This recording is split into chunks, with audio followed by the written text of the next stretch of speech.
మురళిగాడు ఎక్కడ ఉన్న మొక్కనైతే విరగొట్టేశాడు. అసలు మూమెంట్ ఏంటంటే అందరం కలిసి డ్రింక్స్ అయితే తీసుకున్నాము.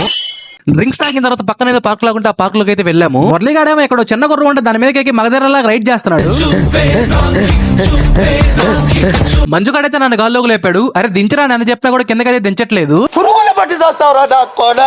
మా డైరెక్టర్ గాడేమో అరే ఇవన్నీ పిల్లలు కూడా చేస్తారా, ఏదైనా కొత్తగా చేయాలా అని చెప్పేసి దీని మీదకైతే ఎక్కుతున్నాడు. ఇలాంటప్పుడే మనం అడుగు ఆచి తూచి వెయ్యాలి. మేమంతా ఆడుకుంటుంటే మురళిగాడికి ఏం చేయాలి అర్థం కాక వాడు చూడండి ఎలా కూర్చున్నాడు. ఏం ఫీల్ ఉండదు ఇవన్నీ కాదులే అని చెప్పేసి అందరం కలిసి కాసేపు చిల్ అవుదాం అని చెప్పేసి ఏదో గుండ్రంగా ఉంటే దీని మీద అందరం అయితే కాసేపు తిరిగాము.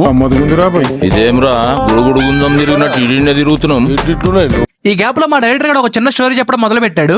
అనకడక ఒక పేద కుటుంబం, ఆ కుటుంబంలో తండ్రి చాలా పేదవాడు. మురళిగాడు ఎక్కడైతే చేస్తున్నాడు. అరే ఏం చేస్తున్నావు మురళిగా అంటే మొక్కలు పెంచాలి మావా అంటున్నాడు. సరే ఈ మొక్క పేరు ఏం పేరు చెప్పరా అంటే నాకేం తెలుసు బొక్క అని చెప్పేసి ఆ మొక్కనైతే విరగొట్టేశాడు. అయిపోయింది బతికి అయిపోయింది ఇంకెత్తర్లే ఈ రోజంతా. ఆ ఒక్క మాటతో లేచి 2 జేబుల్లో చేతులు పెట్టుకుని నడుచుకుంటూ వెళ్ళిపోతున్నాను. నేను ఎక్కడికి వెళ్తాను కూడా నాకు తెలియదు. వాడికి తెలియని విషయం ఏంటంటే ఆల్రెడీ మేము ముందే దీన్ని సెట్ చేసి పెట్టాం. మా డైరెక్టర్ గారు బర్త్డే కొంచెం వైల్డ్ గా ప్లాన్ చేద్దాం అని చెప్పేసి అక్కడ ఉన్న వాచ్మెన్ బాబాయ్ నుంచి మురళిగాడు మంది గడితే వాళ్ళ చేత విష్ చేపిస్తున్నారు. ఇంకా అక్కడ నుంచి అయితే స్టార్ట్ అయిపోయాము. ఉండరాను రీల్ స్కిప్ చేసే ముందు లైక్ చేసి ఫాలో చేయడం మాత్రం మర్చిపోకండి.